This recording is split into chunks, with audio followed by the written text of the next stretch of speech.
On a cool autumn afternoon in 2015, a soybean farmer in Michigan was digging in one of his fields. It was a routine job, a simple excavation to lay a new drainage pipe, a task he had performed a dozen times before. His backhoe scraped through the rich, dark soil, trenching the earth. Then he hit something.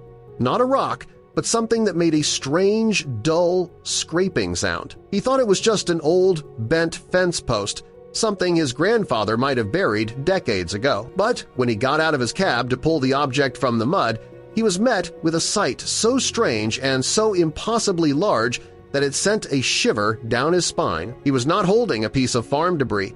He was holding the fossilized bone of a colossal, prehistoric beast, a monster that had been sleeping beneath his crops for over 11,000 years. This simple farmer had no idea, but he had just stumbled upon a major scientific discovery that would bring a lost, frozen world roaring back to life. But before we start our story, smash that like button, make sure you're subscribed, and hit the notifications bell so you won't miss any of our new, incredible stories. To understand the sheer improbability of this discovery, we must first peel back the layers of time and journey to a very different Michigan. This is a story that begins not in a quiet soybean field, but in the heart of the last great ice age. Just 20,000 years ago, the land we now know as Michigan was completely unrecognizable. It was buried beneath the colossal Laurentide ice sheet, a single, continuous glacier that was, in some places, over 2 miles thick. The immense weight of this ice pressed down on the Earth's crust, and its slow, grinding movement scraped the landscape clean like a giant bulldozer. The world was a frozen,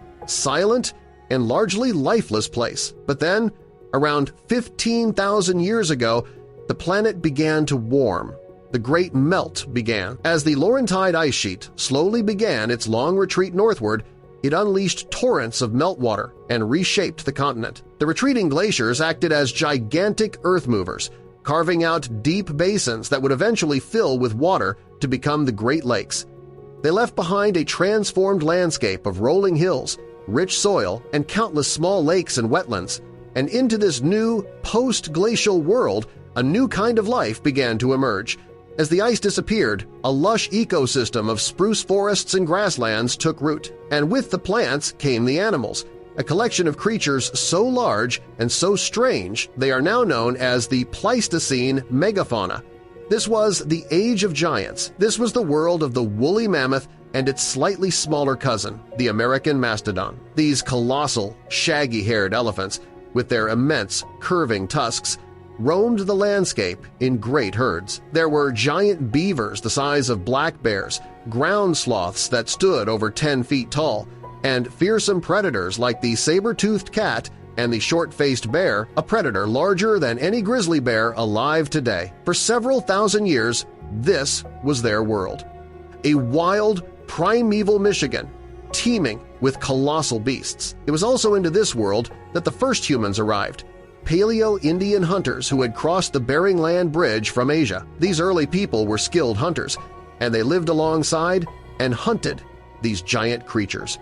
But this world was not to last. Around 11,000 years ago, a combination of a rapidly changing climate and, many scientists believe, pressure from human hunting led to a mass extinction event that wiped out most of the great megafauna forever. The mammoths, the mastodons, the saber-toothed cats, they all vanished, leaving behind only their fossilized bones, buried deep in the mud and peat of the ancient wetlands, waiting to be discovered. Our story now brings us to the autumn of 2015, to a quiet farm in Lima Township, near the city of Chelsea, Michigan. The farm belongs to James Bristle, a man who, like his father and grandfather before him, makes his living from the rich soil that the ancient glaciers left behind. On this particular day, Jim and his neighbor were working together on a simple but necessary farm project. They were digging a trench in a low-lying corner of one of Jim's soybean fields to install a new drainage pipe to improve the soil. Jim was at the controls of his backhoe. They were about 8 feet down when the steel bucket of the backhoe struck something solid with a loud, grating noise.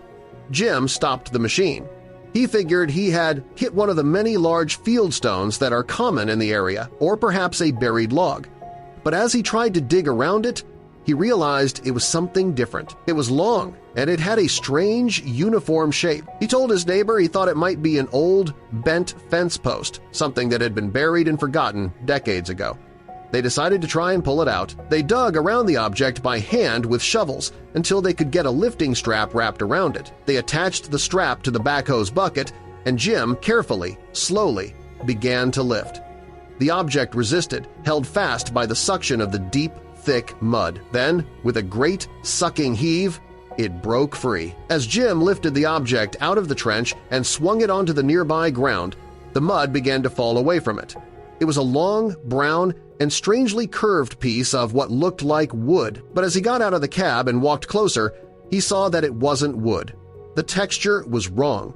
It was porous and fibrous, like a bone, but it was a bone so massive, so impossibly large and curved that it didn't seem to belong to any animal he had ever seen or heard of. He and his neighbor stood there, staring at the object, a sense of profound disbelief washing over them. It was about 3 feet long, with a distinct, arching curve.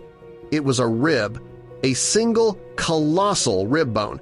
And if this was the rib, then the creature it had belonged to must have been a true giant. Jim Bristle, in the middle of a routine Tuesday, had just found the remains of a monster in his soybean field. Standing in the cool Michigan air, staring at the colossal bone he had just pulled from the earth, farmer Jim Bristle knew he had a decision to make. He could have quietly reburied the object, filled in the trench, and continued with his life's work.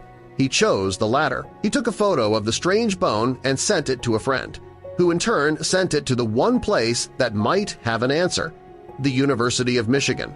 The photo landed in the inbox of Dr. Daniel Fisher, a world-renowned paleontologist and the director of the university's Museum of Paleontology.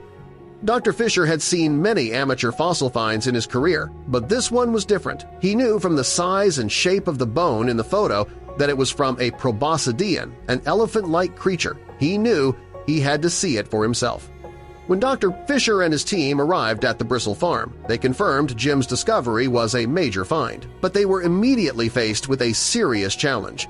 Jim Bristle was a farmer, and a farmer's life is ruled by the seasons and the clock. He had a harvest to bring in, and he needed to finish laying his drainage pipe before the winter frosts set in. He looked at the team of excited scientists and gave them a generous but firm ultimatum.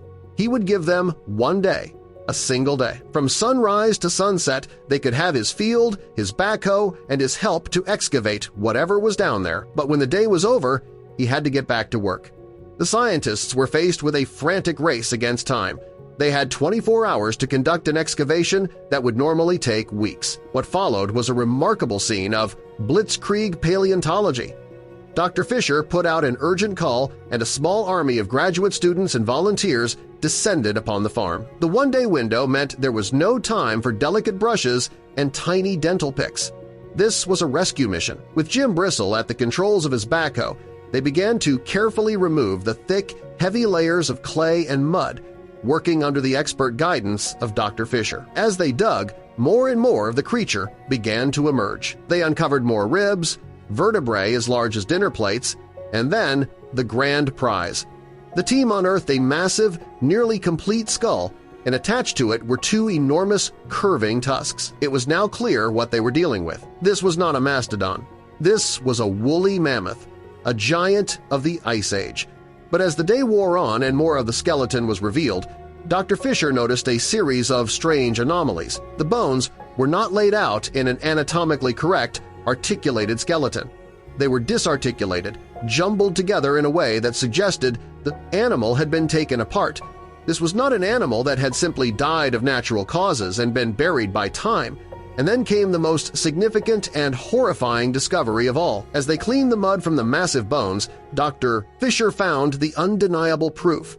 There were distinct, parallel cut marks on the surface of the bones, the kind of marks made by human tools, and they found that some of the large vertebrae had been stacked on top of each other in a neat pile. This was a butchery site. A new, incredible story began to emerge from the mud of that Michigan field.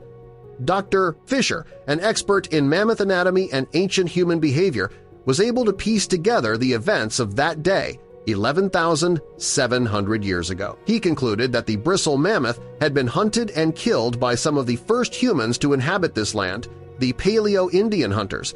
But the evidence suggested something even more sophisticated. Next to the mammoth's remains, the team found 3 large boulders, each the size of a basketball, which were not native to the clay pit. Dr. Fisher realized these were anchors. His theory is that the ancient hunters had butchered the mammoth carcass and then deliberately sunk the large pieces in a small pond. The cold, low-oxygen water of the pond would have acted as a perfect natural refrigerator, preserving the meat for weeks or even months, allowing the hunters to return later to retrieve it. Jim Bristle hadn't just found a mammoth. He had found a prehistoric larder, a 12,000-year-old pantry that provided a stunning insight into the intelligence and ingenuity of the first people to call Michigan home. As the sun began to set on that long, frantic day of digging, the team had recovered about 40% of the mammoth skeleton. Jim Bristle had to get back to his work, but he made another incredibly generous decision. He donated the entire collection to the University of Michigan, a priceless gift to science and to the public. He said, "I think it's important that people see this." The story of the Bristle mammoth is a powerful reminder that the past is not a distant, foreign country. It is literally right beneath our feet, buried under the fields we plow, the roads we drive on, and the houses we live in. It is a story of how a simple, routine act of farming can, in an instant, peel back 12,000 years of history and reveal a lost world of ice, giants, and the resourceful ancient hunters who walked this land before us. And it is a testament to the generosity of an ordinary man who, when he found a monster in his field, chose to share it with the world.